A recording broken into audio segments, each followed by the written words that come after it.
Okay, UAAP na boss bro. Ayoko uminit ulo ko. Maganda na eh. Kasi bomba UE na eh. Oh, tinatanong mo ako sa opening. Teka lang, anong nangyari sa opening? Hindi ko pinanood yun. Tinatanong mo ako nun eh. Ay, opening. Okay naman. Parang ethnic. Kasi di ba ano, bomba yung Igma Kadima. Di ba? May mga ethnic shit.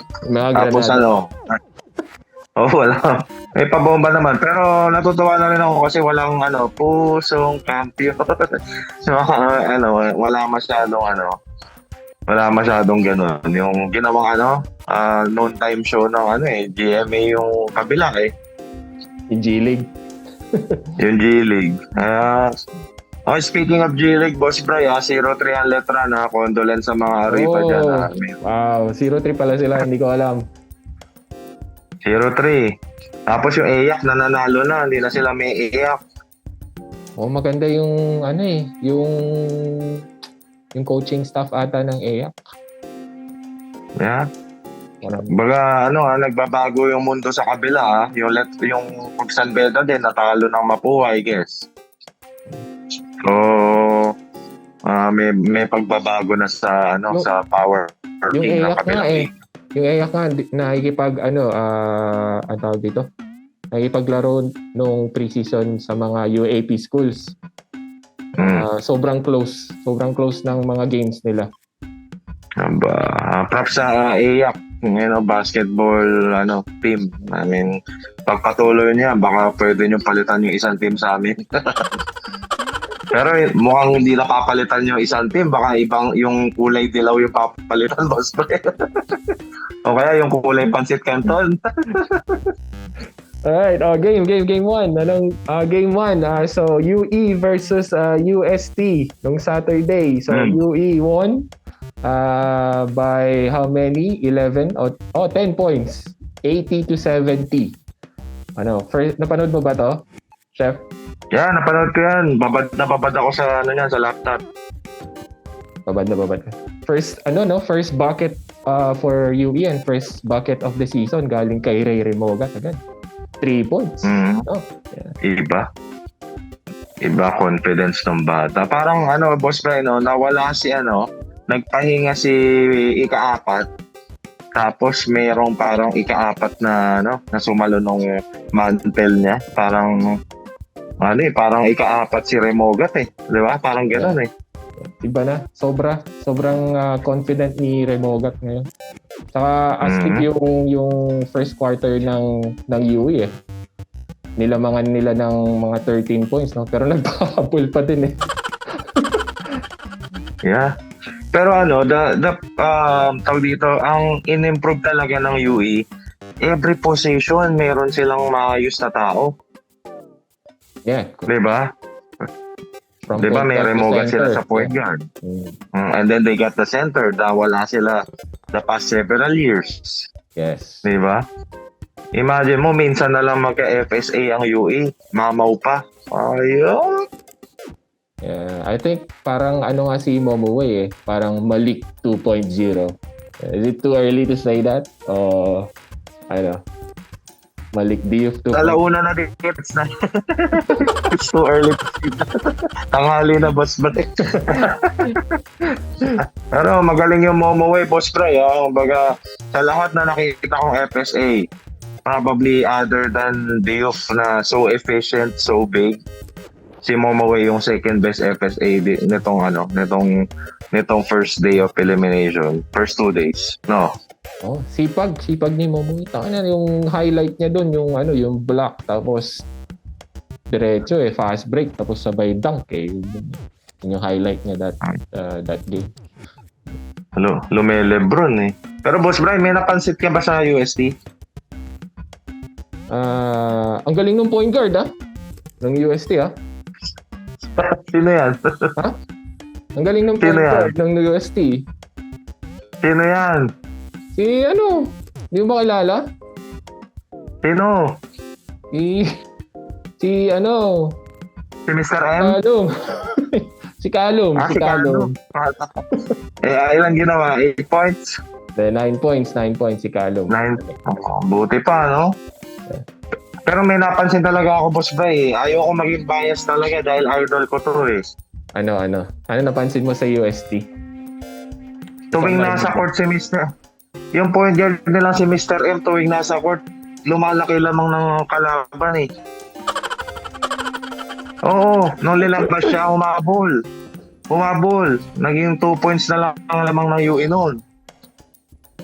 2 points or 4 points. Tapos bumalik. Balik siya. Tambak na naman sila. So, I don't know kung coincidence or what, butterfly effect or totobi effect, pero may ano talaga eh, may something. True. Nung May pinasok something. si Callum, sobrang energetic ng UST, doon nga yun yung run nila eh, di ba? Yung sinasabi ko na lumamang yung UE tapos kinahabol nila yung UST dahil yun kila Callum tsaka kay Manaytay. Christian Manaytay. Grabe yung Manaytay. Props nga pala ha. Yeah, props kay Christian Manaytay ha. Kumbaga, siya, undersized power forward na sobrang ganda ng footwork. Tapos maganda rin ang touch sa sa mid-range saka sa loob Kumbaga parang yan Kumbaga mga Ryan Ian Sangga lang ng kabilang liga yan dati. The problem is yung guard position nila sobrang nipis. Yung guard to shooting guard to small forward si Caballero minalas pa. Oo nga si Caballero. Ilang points parang yung first bucket or first field. Nakascore naman siya before his first bucket. Pero yung first bucket niya around 1 minute na ng first quarter. Isipin mo yun. Caballero who is like a scorer type of player talaga. Tapos go-to guy. Go-to guy, star player. Yung first bucket mo 1 minute of first quarter na lang natitira.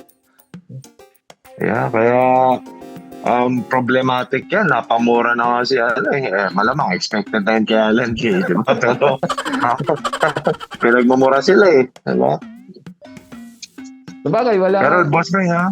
Yung yan sinabi niya dun sa mura niya, di ba? Wala silang import. Yung si Faye nursing a back injury ata. Ewan ko kung maglalaro next season. Next game. Yeah. I don't know, pero di ba may post nga na video na swerte na goal, manalo isa. Goal na yun. Nakita mo ba rin yung headline na UST walang pinagbago tas naging kalbo lang, parang ganun lang ata yung headline na yun. Yun nga kumbaga nagpakalbo pa. Pero boss Ray, ang napapansin ko lang talaga, malas kalbo ngayon Kasi segue na tayo sa next game, pero props nga pala sa UE kumbaga lumakas talaga kayo. Sa UE. Pero para sa akin that's just the first game Hindi ko pa masasabing malakas talaga ang UE kasi ang UST isa yan sa yung para sa akin nasa 7th or 8th seed yan na tawag dito? Na prediction ko. So isa yan sa mahihinang team this season.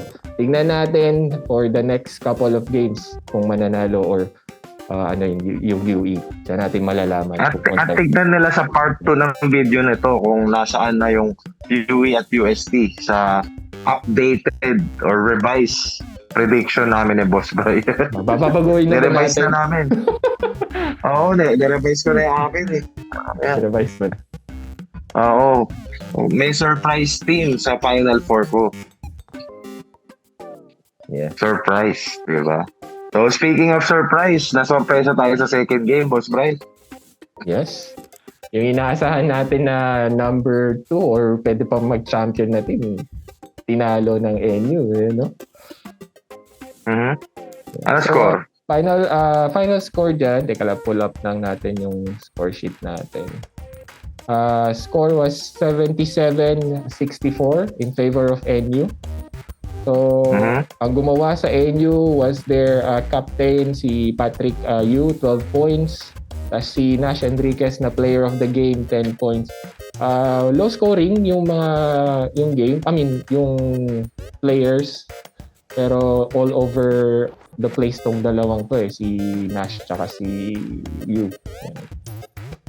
Ang inaasahan nga natin spread out ang scoring 40 4 points na lang si Baklaan.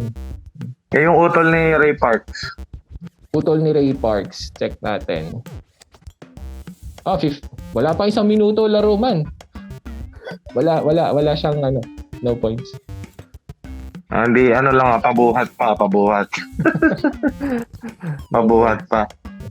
Ateneo, sino nagdala sa Ateneo, boss pre? Hindi ko napanood masyado yun, nag-ML ako eh. Ako napanood ko first to second quarter, so si Gab Gomez yung nag-init doon, which is siya naman yung naging highest scorer. 12 points, silang dalawa ni co-team captain na si Sean Kitevis. Yan. Si Espinosa. And guess what? Kung ilang points si Kai Balungay. 2? Times 2 mo yan. 4 points lang si Kai Balungay o sabi ko sa'yo, nasa mythical team mo yan, diba? Di ko alam kung ano nangyari dito pero parang foul trouble din kasi itong si Kai. Si Kai Balungay. Saka basang-basa na din. Si Mason Amos. Si Mason Amos, rookie kasi, so expect na natin 2 points lang siya. Yeah. On a limited playing time probably. Hindi naman, nasa 17 minutes din siya eh. Binabad din ha. So almost 2 quarters din ang inilaro niya. Yeah.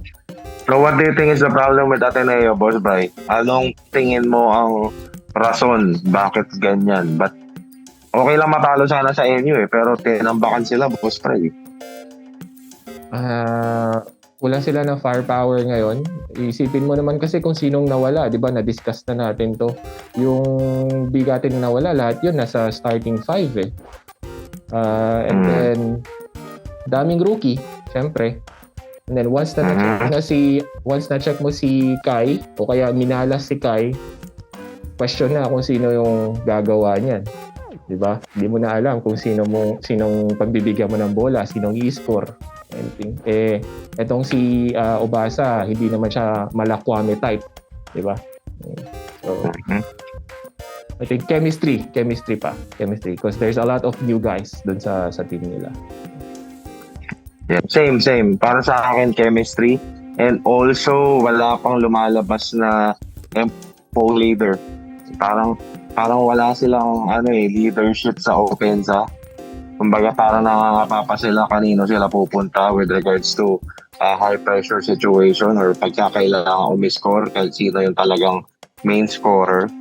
Unlike before, si Bayaw, pwede mong i-ISO yan or pwede mong gawin yan na box one or something like that.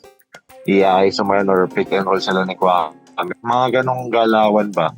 Pero sa Ateneo ngayon, sino? Si Katevis?